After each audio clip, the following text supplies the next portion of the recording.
Now let's demonstrate the ion motor to show you what a spark gap is. Let's plug it in. Don't play with these. These are highly electrical and very dangerous. Ion motors. If you have an ion motor around someone that has a heart capacitor, they will die and you will become a murderer. So do not toy with ion motors in the paranormal field or any electronic devices before you know its risks. You got that? Now, what'll happen if a person were to touch it? Or maybe a better question is, should a person touch it? Well, maybe yes, maybe no. Okay, Ray, give me one eye outside.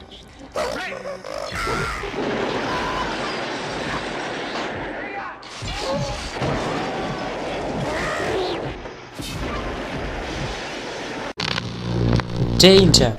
Do not try performing this video at home. Microwave electric shock can be deadly. Давайте посмотрим. I did that, that's my fault. It's okay, the table broke the fall. There's something very important I forgot to tell you. What? Don't cross the streams. Why? It would be bad. It takes a charge with it and leaves an opposite charge on the plate. That breeze hit my arm. Did you just touch my arm? Our EMF detector began to spike, possibly indicating the presence of a spiritual energy. Do you want to make a noise for us? Why don't you do that for us right now?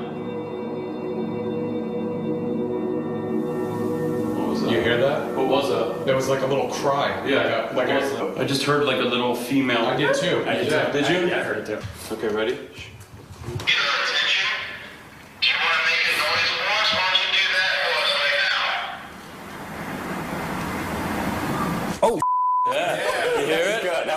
static electricity is generated by the contact and separation of materials.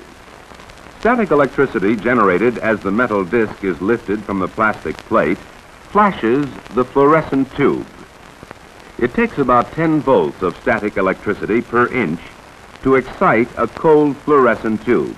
Camera would capture and what's really going on in space. And the thing was, I knew stuff was going on in the space, so we really wanted to monitor it. And here's an example. And we're gonna play these, but we're gonna talk over them this time too, so we can tell you what's happening. Okay, so this should start in just a second.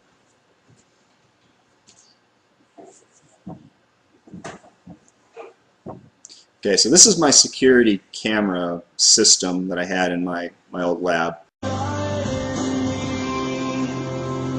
We've got your board busters with a ton of great family-friendly events on our Family Fun calendar at Smile.fm. I've been here before. Here I am again.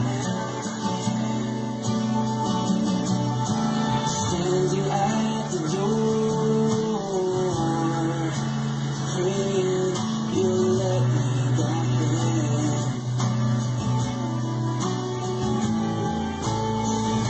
So label me a prodigal with me, always scratching.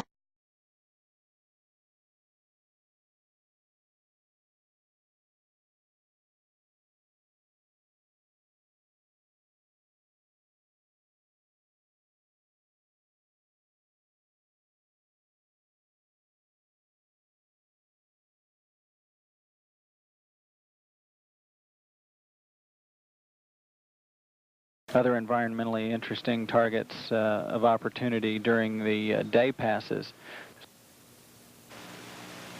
Typically when the orbiter is on the dark side of the Earth, as it is now, at least for the next 5 to 6 minutes, the low light level black and white cameras are much better at observing the Earth's surface and the star clusters as the orbiter passes high overhead. When the orbiter moves within a daylight pass. From the stars as they pass behind us, the payload bay cameras are positioned such that they're looking straight back behind the orbiter, where the mirror is flying at about 850 nautical miles behind us.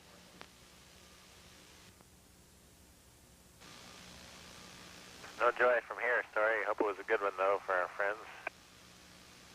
Thank you, sir. We could not see it here either. We'll wait 2 or 3 more minutes till sunrise, and then at that time give you a go for KU stow. Aaron Gilbert, Doctor of Particle Physics.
And Columbia, Huntsville for Scott.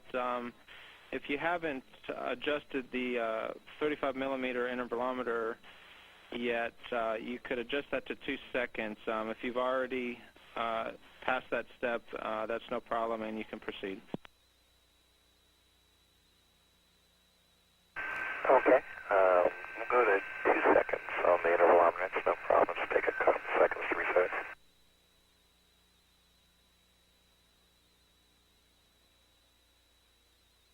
And is sample 7 looks like a different material than the last one?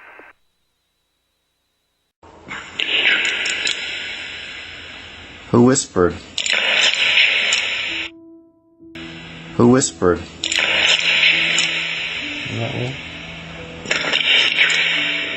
Can you come back through? I don't know. I'm just saying that Who?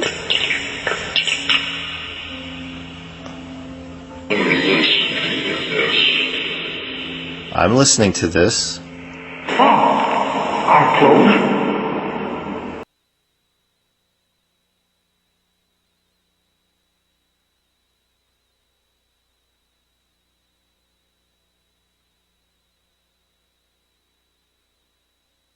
And Columbia for Scott, that should be the same type of material. Okay, is it thicker, or is it, because it looks like it might be a little thicker? No, it seems like it appears that way, but it should be the same thickness. Okay, and we modified the thermocouples, as you said, and we'll modify the camera settings, and it'll be a few more minutes before we're finished setting up.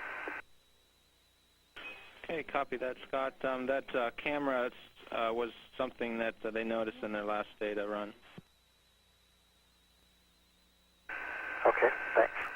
They're not providing us the real situation of the planet, the real situation in the Milky Way galaxy, and especially the real situation, what we really are and what our potentials are. So, to the best of my knowledge, as you can see, more than 20,000 crop circles are delivered, and usually the question that comes to me is where they're coming from. They're coming from many dimensions, and they live on many places, even in physical dimension, even in other dimension, but as you can see, they're using this like a portals. As you can see how they're actually penetrating our dimension, influencing with the microwave energy or electromagnetic energy, if you will.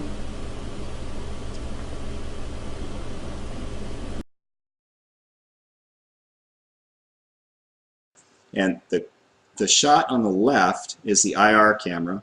I have that camera here tonight too that we're going to play around with. But this is shooting into the exact same area. Now on the right hand side is what was really going on in the space in UV that we captured. Now these are running simultaneously.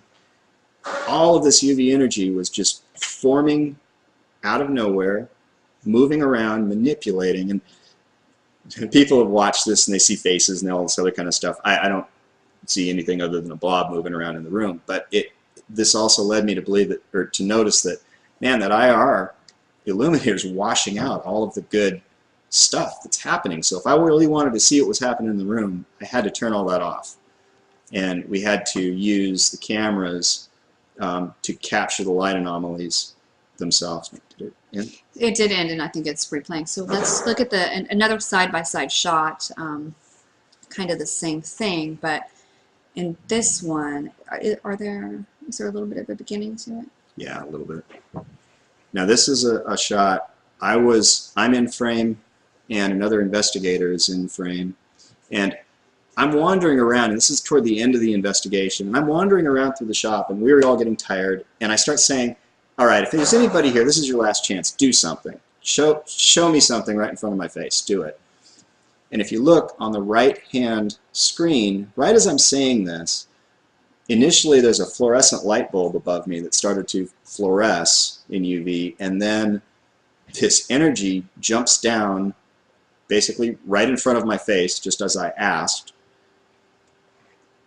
And that happened. Now, the IR camera, the security camera that was using the big illuminators, it completely washed it out. You wouldn't have seen anything happen there, touch us, or that we could feel. If we can't see it, how real could it be? We've got kind of a cool clip to demonstrate how much energy can fly through the room that you can't see. So here we have a ginormous laser, and we're demonstrating the difference of what we actually see. So we have 3 cameras running right now, and one camera is seeing things in the same way that our eyes see them. We have 2 other full spectrum cameras that see outside of our range of what we see. And this is an example of things that we potentially can't see and are very much real. If we shoot that.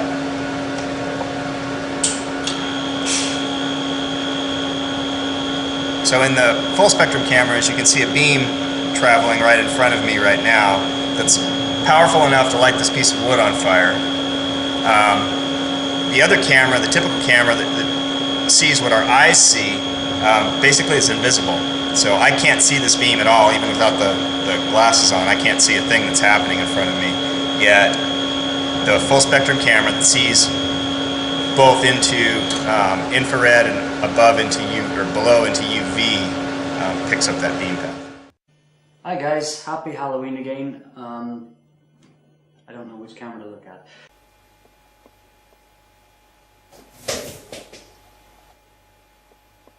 No.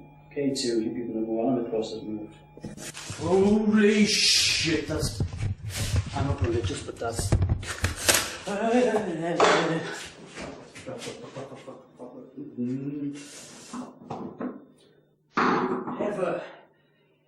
Ever set fire to anything in my house again, and I'm having you exercise. Sort at it. Oh fuck.